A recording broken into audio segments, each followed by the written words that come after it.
Hey guys, and welcome into another video. Today we're going to be heading on over to Madden 21 and we're going to be doing our first realistic rebuild of the year. Now, of course, I'm going to start it off with the Miami Dolphins. Now, if you guys are new to the channel, first off, please be sure to leave a like, subscribe if you're new, turn notifications on, all that YouTube crap. And of course, let me explain the situation. So, last time I did realistic rebuild, I think I did a couple. I think I did like a Giants one. I think I might have done a Bengals. I did like a couple, maybe three or I don't even know. It wasn't that many last year.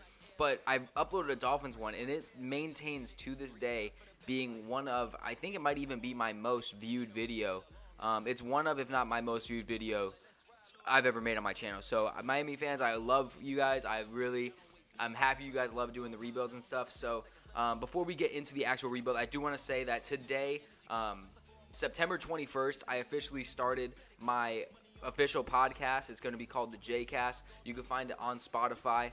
If you want to go listen there, I will have that linked in my description. It'll be linked in every video description from now on moving forward. So if you guys want to listen to me talk football, definitely go check that out. It's a very good thing. It's only about 30 minutes, so it won't take too much of your day. I think it's pretty fun. So just go on over there if you guys want to do that. Listen to it in the background of this video if you want. I don't even care. But we're going to be doing the Miami Dolphins here. Now, we did the realistic settings, the real-life settings. So obviously, Week 2 already happened, but Madden hasn't updated that. So we're going to be in Week 2. We already have a couple things to look at as we see a breakout player here as well.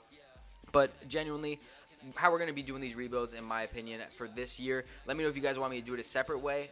But I'm going to change it up from the original, just hour-long video, 5 seasons. You know, it does tend to get a little bit crazy. So I'm not sure if I'm going to break it. I might break it into 3 episodes to where I might have one episode be like 10 to 15 minutes, and then next episode be 10 to 15 minutes, and after that 10 to 15 minutes, something like that. Just so that way that, you know, it gives you an incentive to not have to spend, you know, a whole hour of your day listening to me and watching my voice or watching my channel. But, you know, you can come back, you can check in multiple times. You know, they'll all be uploaded in succession. They won't be uploaded. You won't get episode 1 and then 2 weeks later is episode 2. No, it's not going to be like that. So if you guys do enjoy this format, if you guys are excited for this rebuild, let me know in the comment section below. Again, leave a like if you do enjoy the video. Subscribe if you're new. Turn those notification bells on. And let's get started with the roster. So we are here at the official roster for the Miami Dolphins. Now, I think that the dev traits for a lot of the rookies this year have been pretty crappy. So, unfortunately, we're just going to have to deal with it from there. A lot of the ratings are going to be low. Usually, I do have my own rating system that I tend to use. But I'm just using the Madden default. So, let me know if you guys want me to do those official ratings. Because, you know, we see like a guy like Myles Gaskin, who's actually having a very good season for Miami. We're not going to use him much in this rebuild. He's only 66 overall. But you look at what the team is looking like. The offensive line obviously needs some help. I'm actually a big fan of Kinley. I think that he's going to be doing a good job there. Austin Jackson being a 64 normal is just absolutely I mean, it doesn't even make sense, man. Robert Hunt, we're going to move him actually right up to starting right tackle over Davis just because Hunt was a second-round pick this year, I think. But then you look at the tight ends, Adam Shaheen's here as well, Mike Gesicki. Receiving, we have Devontae Parker, Preston Williams. They're going to be here to stay. Isaiah Ford, Jakeem Grant. Etc. We got Howard and Breida. I think we're actually going to move Howard down one. We're going to have Breida be our starting running back. What I'm going to do for this rebuild is about halfway through the season, I'm going to end up moving Tua to the front. This is a realistic rebuild, so I'm going to do it how I think that they'll do it in real life. I don't think Tua is going to be rushed into the Miami starting lineup, and it's evident to him not being there yet. But, you know, this video might not age well, and he could be announced as the Week 3 starter. Defensive, though, you know, Xavier Howard, Byron Jones, Igbenogany, Nick Needham. I mean, this is a very solid corner group. You got Bobby McCain up there. You got Eric Rowe. So definitely a solid group. The Landon Roberts, Baker, Lawson, and Van Noy combo is nice, too. The defensive line is not as good as you want it to look, but, you know, there's development. They're young. Let's see what they can do. If not, we can always look towards the draft or free agency for them. Special teams-wise, we have Matt Hack and Jason Sanders. Don't think we're going to have to really do much for them. So I think that the team's going well. I think that we're going to be able to do some stuff. Maybe not too much damage this first episode. This first episode is going to be kind of laying down the foundation for the rest of the rebuild. But, hey, I think it's going to be doing pretty well. So I'll see you guys when we're at about Week 8.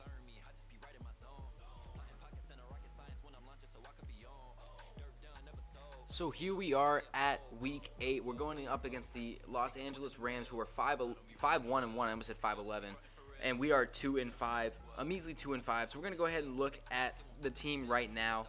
And there was one thing that happened so far up until week 8, and that is Isaiah Ford getting a star development. He had one of those scenarios that triggered. So he is a 74 overall star development with Williams and Parker. So this might be a receiving core for the long run if they can develop well this season. I'm really liking what they are bringing for us. But the team is looking how it is. We're not looking too bad.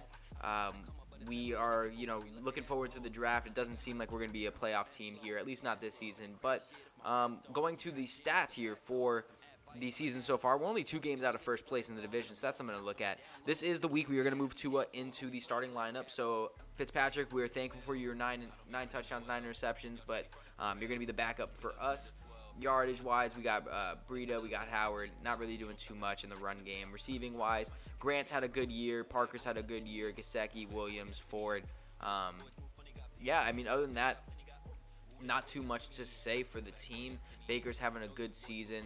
Anyone in the sack department, 4 sacks for Wilkins, not too high, but a couple interceptions as well. So the team's not looking too great, but that's what we're going to try and build on. That's why we're doing a rebuild for this team. I think they're a lot better in real life than they are in Madden, but we're rebuilding the Madden team. So we'll see when we get to the end of the season. I actually take back what I said before we get to the offseason. We're going to look here at contracts. Matt Breida, as good as I think he is, I think that we can, one, get him back in free agency if we want him. Also, I think there's a lot of running backs that are like him in free agency. Philip Lindsay and them are always out there. So we're going to let Matt Breida actually hit the market. Devon Godchaux, I'm not sure. 2 years, $3 million. It's not – $6 million a year. I just don't think I want to pay that much for a 77 overall 25-year-old. We have Raekwon Davis moving up. Albert Wilson's obviously, I think, opted out of this season. I'm not entirely sure, but we're going to let him go. Fitzpatrick, 1 year, $20 million. I think we'll just let him go. We'll get somebody else to be the backup. Matt Hack will just re-sign for the rebuild, whatever he wants. Just give him a 5-year deal, and let's get him in the organization so we don't have to think about it. Elandon Roberts, again, I think we can get somebody of his caliber. Isaiah Ford, let's extend him while he's still cheap. Let's try and get him a 4-year deal at that price, and he's excited to stay. So I think that with his development, I think that we'll be able to do a lot there. Nick Needham, 23 years old, 72 overall. I think we can get somebody. We can probably get him in free agency as well. So pretty much everyone else, I think I'm ready to move on from. Ted Cars, I really like, but I think that we're not going to be able to keep him. We'll be able to re-up on some other offensive linemen. It's going to be a very boring draft. It's not going to be too sexy. A lot of big guys are going to be joining the team next offseason. But now we are ready to go to the offseason. All right, so as you see on the screen, we, of course, did not make the playoffs. And I'm going to tell you the Tua experiment, at least in the win department, was pretty rough. We ended up 4-12, which might be the worst division. We are the worst in our division, but might be the worst in football. We are not. We are actually behind. We're in 4th place, 4th worst, behind the Jags, Cardinals, and Vikings.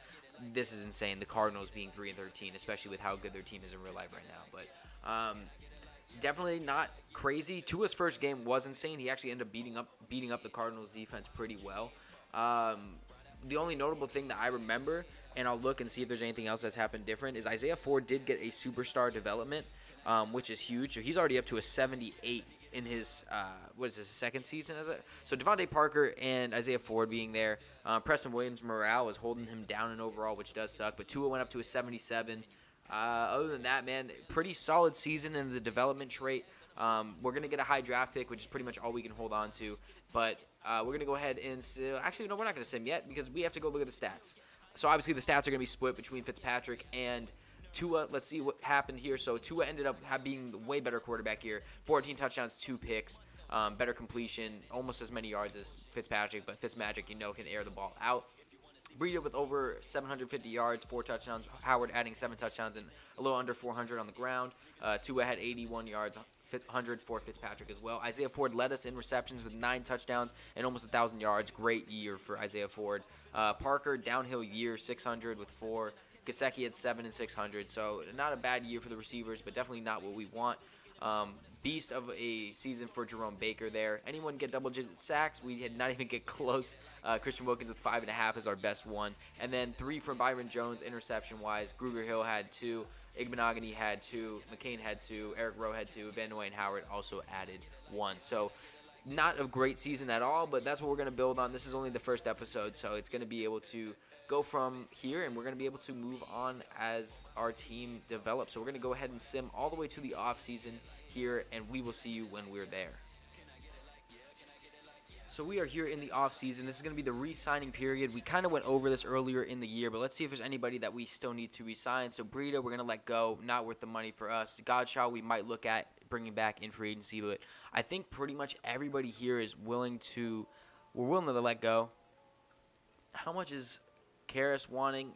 I think we'll look into the free agency market more as we're there. But overall, those guys, I'm okay with letting them hit the open market, even if we decide to bring some of them back. So we're just going to sim right here. We're not going to edit anything out. You're just going to watch the transition for a second. And we're going to go look over the free agent department now. Our offensive line is horrible. We don't have the most cap space, but we do need some help. So getting a guy like Trent Williams would be very big for us. Him being a free agent is huge.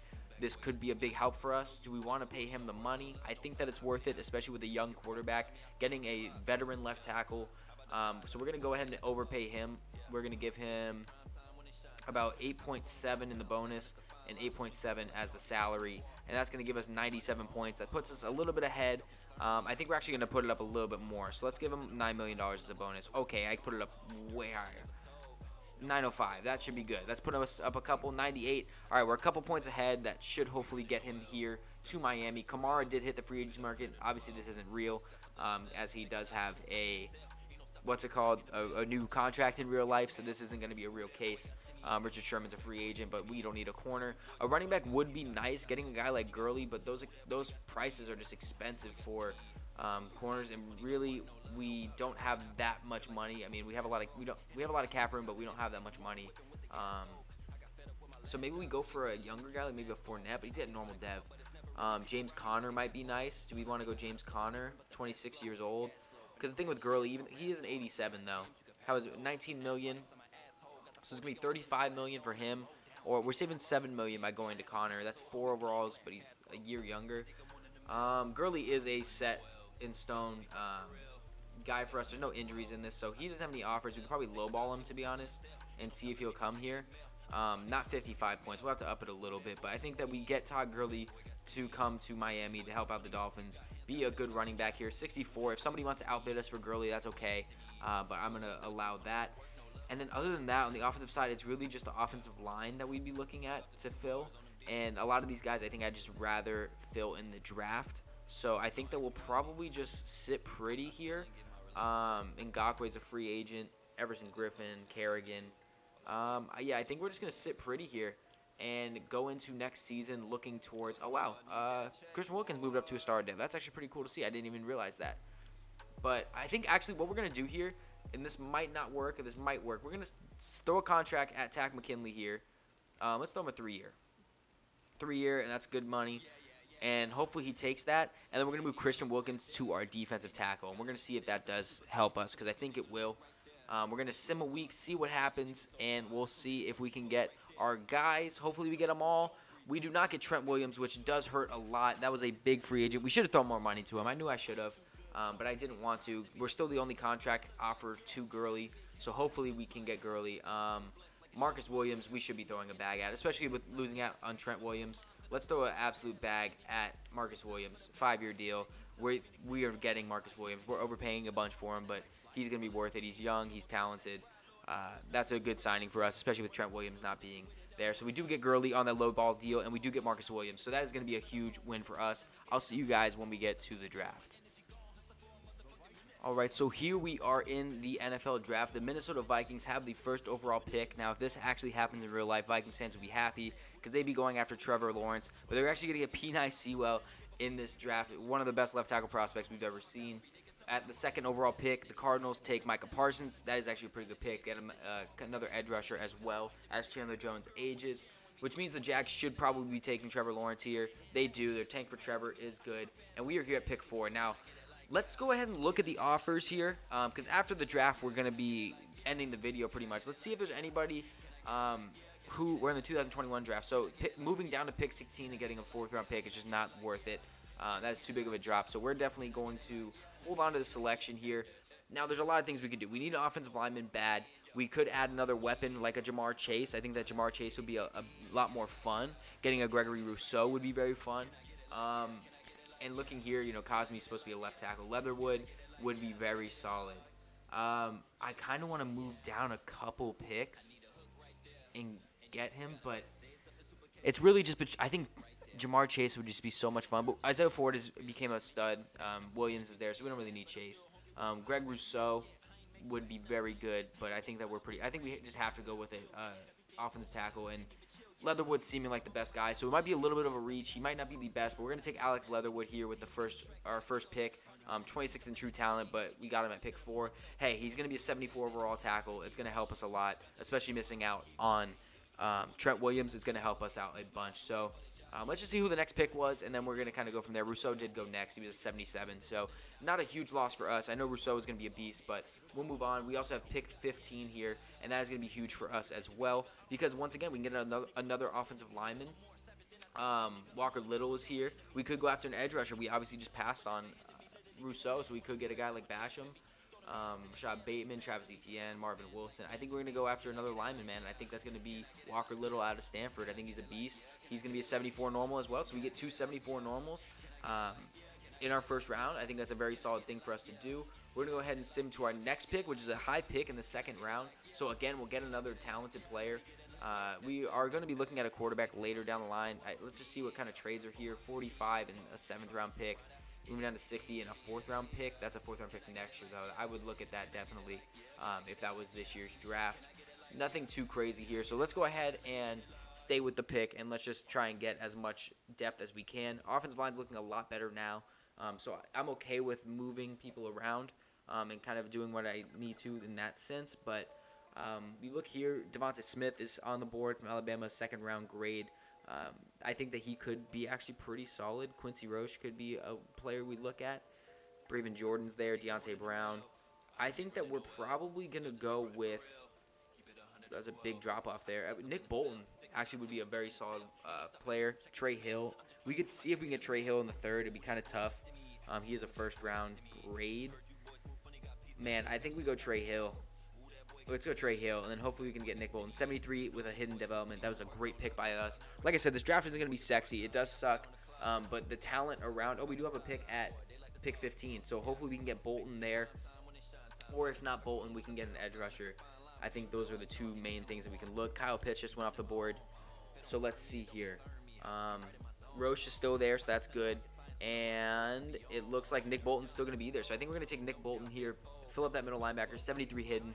He's 34 in true talent, so we got a good steal there. We're flying through this draft. We're doing good, and we still have more draft capital. I mean, the best thing about this Dolphins team is the amount of draft capital they've allowed themselves to have for the next few years. So now we're here in the 3rd round, I think it is. Seth Williams is still on the board out of Auburn. 2nd round talent, it looks like somebody we should go after. Is there anyone else? Daryl Slayton is there? Anyone else that we've scouted that is kind of like an insane prospect, maybe even lower? 3rd round, 4th round, 5th round, 4th round, 4th round. Nothing too crazy. Oh, wow. Foster Sorrell in the 6th round is a 1st rounder. I'm going to actually take him right here just because if he's a 1st round talent, 74 hidden, that was a great pick. Our offensive line is pretty much set because we do have Austin Jackson, obviously, last year. We just drafted 4 offensive linemen plus that was good. And I was about to say we have our next pick and Seth Williams still on the board, but he's probably not going to be. Moving to our next pick all the way in the 4th round, middle of the 4th round. We do need another quarterback. We don't have any other quarterbacks other than Tua on the roster. So getting a quarterback is something we need to leave this draft with. If there's nobody great right now, then I think we're pretty much just going to go after a quarterback. Yeah, pretty much it's just going to be D tackles, and we can kind of get any one of them. Any late sleepers? Obviously, we had Sorrell. Yeah, that's pretty much it. So let's go ahead to the quarterback department. Go to the draft board, or going to the available is what I meant to say. And there's a bunch of them. None of them looking too good. I think we probably just go after maybe KJ Costello or Ian Book. It's going to be one of the 2. Let's go Ian Book. Let's see what Ian Book's looking like. 61 overall. Not great, but we just need a backup quarterback to fill it. And we'll keep going through. So unless we hit on somebody, we're just going to go ahead and end the draft here. So if you'll see either the next thing will be a hit on a pick, or we'll go ahead and just see the draft picks. All right, so we actually only had 1 pick after, so you might see it, you might not, but it wasn't really that big of a deal. We just ended up taking another depth tight end in Amani Boston. But looking at the draft, we had a very good draft. A lot of 70 pluses, 74, 74, 73, 73, 74. And then we obviously took a quarterback and a tight end later in the draft, which didn't really amount to much, but a very good start. We're going to go ahead and build our lineup going into the next year and then end off episode 1 of this Miami Dolphins. All right, so looking at our team for this year, I'm excited for this next episode because this is going to be really fun to see how this team performs. We have Tua Tagovailoa at the starting helm as a 77 overall star dev. Obviously, Ian Booker's our backup, but not too much really needed there. At the running back position, we have Todd Gurley at an 88 with Jordan Howard backing him up at a 79. Obviously, we have Laird and Gaskin still there. Receiver-wise, Devontae Parker and Isaiah Ford holding it down, 85 overall, 78 star or superstar dev. We're going to Preston Williams be our third and Jakeem Grant be our fourth. We might actually look to start off the next video sending either Grant or Hearns on their way, along with maybe some bad contracts in Eric Flowers as well, maybe some of the younger guys down here as well, just kind of moving, getting as much as we can from them. At the offensive line, we ended up having Walker Little, who was our second pick of the first round. He's going to be our left tackle. Austin Jackson, our first-round pick of last year, is going to be moved into left guard where he's up to a 70 overall. Hill ended up being a 73 hidden, as we know, at the center position. We moved Leatherwood to right guard, where he goes down 1 overall to a 73, but that's okay. And then Foster Sorrell, our steal of the draft at a 74 hidden dev, is holding down the right tackle with Gesicki and our rookie Boston at the tight end position. The defense is where it actually shines, though. Christian Wilkins got moved up to a 77 overall when put with D-tackle with Raekwon Davis. Tack McKinley at an 81 with Ogba on the left side at a 76. D-line's looking nice. Van Noy coming off the edge with Shaq Lawson as well. We got Nick Bolton and Jerome Baker holding down the middle. It's looking really good in that front seven. We still have Byron Jones, Xavier Howard, and Igbenogany here at the corner position. We could use one more corner, so maybe we'll try and flip one of those guys for that. And then obviously we added Marcus Williams in free agency with Rowe still being our strong safety. So looking very good as a team. I'm very excited to see what this team can do. We have the preseason ahead of us, and we have a whole nother episode ahead of us, as well as probably another one after that. So if you guys are excited about this rebuilding type of format, let me know in the comment section below. If you guys want those 1 hour long rebuilds back, you guys just wanted one video, let me know as well. But if you guys did enjoy this video, of course, please be sure to leave a like and subscribe. It does help me out a bunch. If you didn't, just refresh the page. Let me know what you think a second time. And without further ado, that's going to be it for me. I'll see you guys in the next episode.